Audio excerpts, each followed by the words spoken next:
So as you may or may not realize by now, benzo recovery is rarely a linear process. It's more of a roller coaster. It's up and down.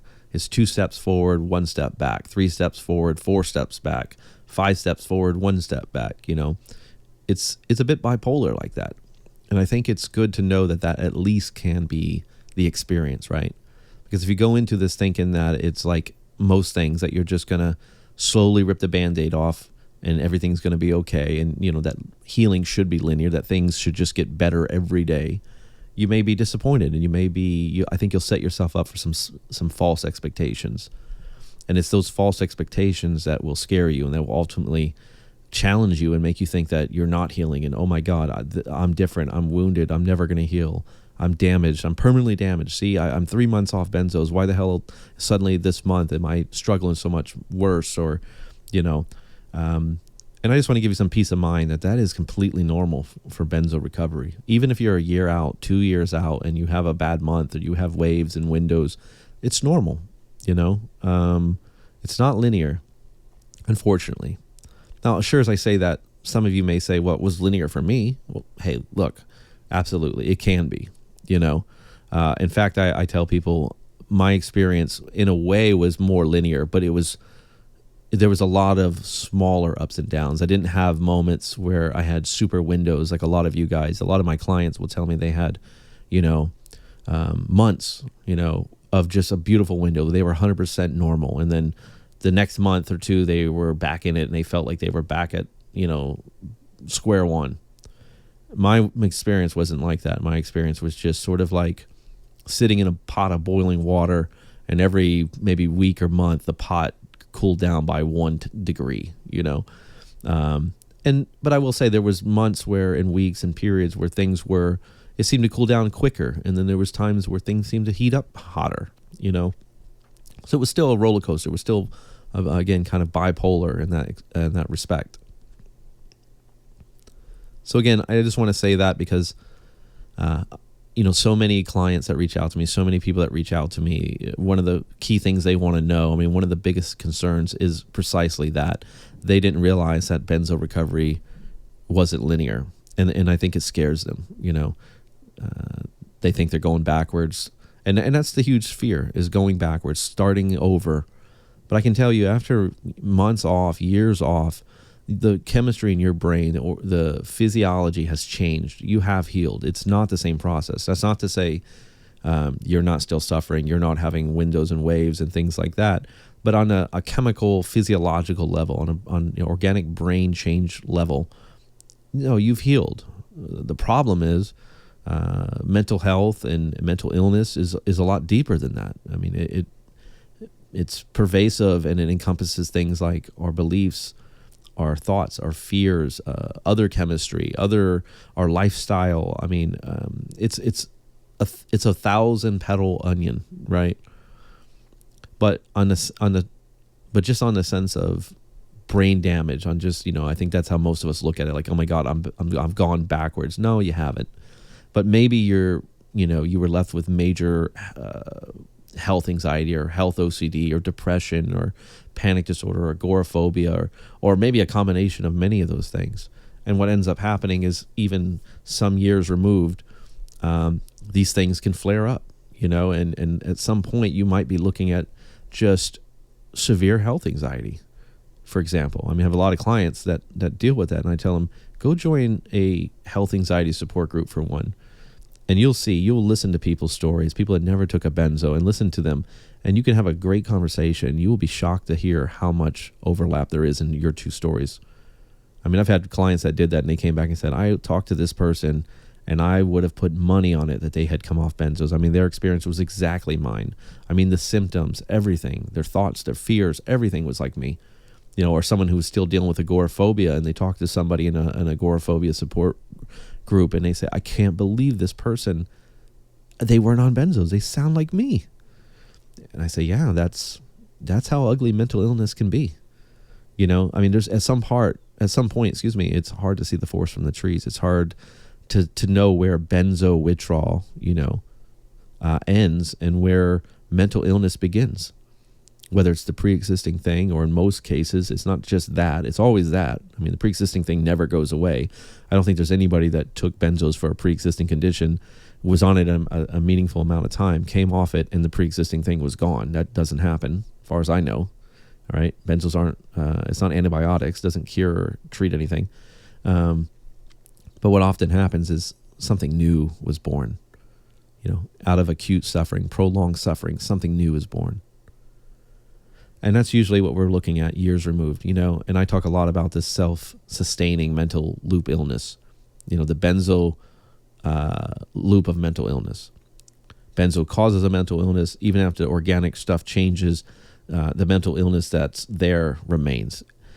And sure, there's a great argument that benzos leaves that amygdala, hypothalamus, and other parts of the brain very wonky, maybe for years damaged, or at least, if not damaged, very sensitive, hypervigilant.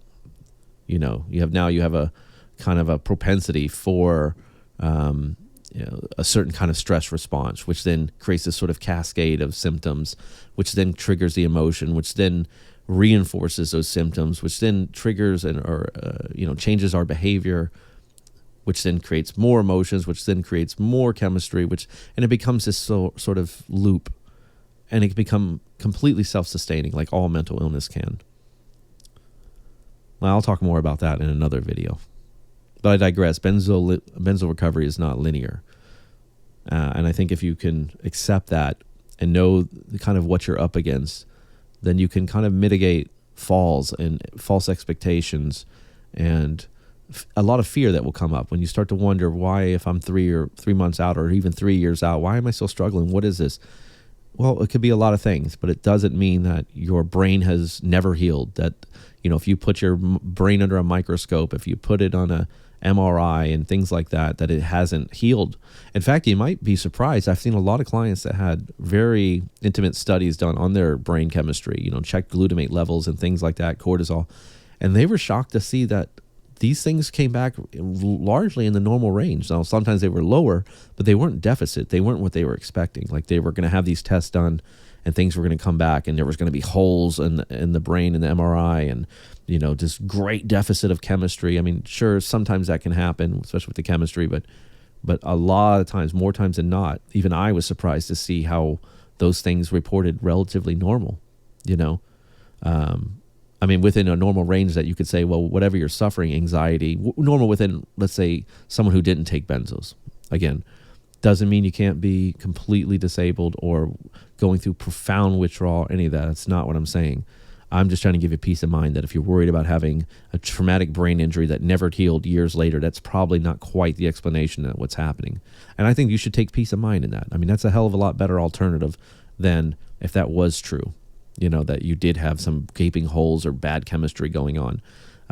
That we can't do too much for, but we can treat the other things. If you're left with agoraphobia, panic disorder, PTSD, depression, health anxiety, we can do things about that.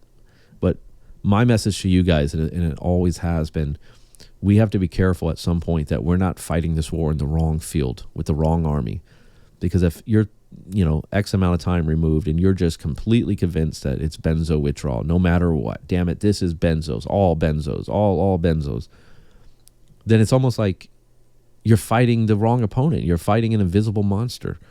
And then we can't beat that person. And meanwhile, if it is health anxiety, let's say, or agoraphobia, well, let's go work on that. Because you might be really surprised that if once we got the agoraphobia and the health anxiety under control, these are tall mountains to climb, right? But you might be surprised that once you do get these things under control, that, oh my God, so much of finally I'm back on the road of recovery again. I'm feeling like I'm making progress again.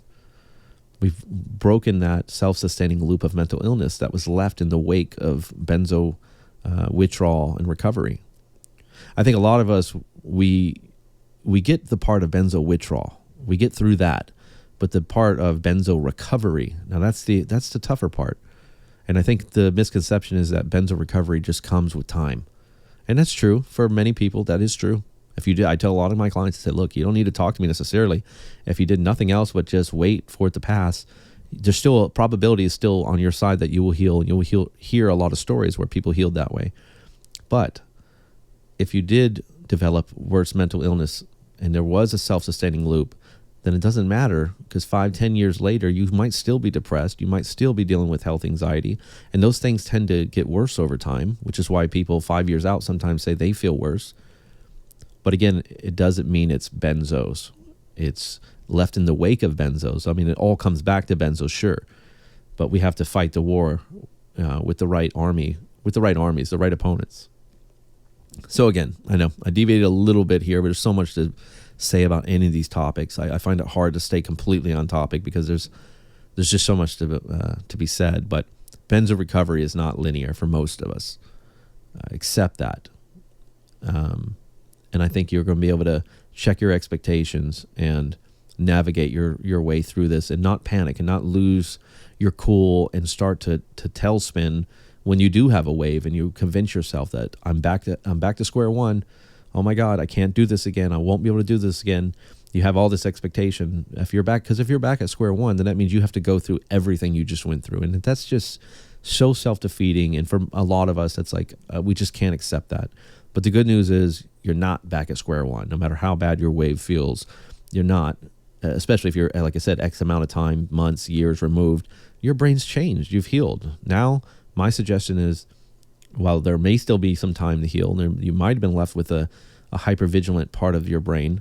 Certainly you've been left with a damaged stress response center. Let's work on that. Let's work on what is left, and let's fight back, and let's be methodic and intelligent and scientific and get the help we need and start slowly, gradually, hear me there, slowly, gradually pushing back and treating whatever's left. At the very least, my friends, give it a shot. Even if in the back of your mind, you're like, I hear what he's saying. I hear what Coach Powers is saying, but I don't know if I completely agree. I'm 3 years removed. I just have a hard time believing that my brain isn't still damaged from benzos. I hear you, right? But give it a shot. Let's look at what's left. What is it? Is it depression? Let's work on that. Is it anxiety? Is it health anxiety? Is it OCD? Is it benzo-induced PTSD? I mean, whatever's left, let's try to treat the symptoms and try to break away from this fixed notion in our brain that it's all benzos and that is it.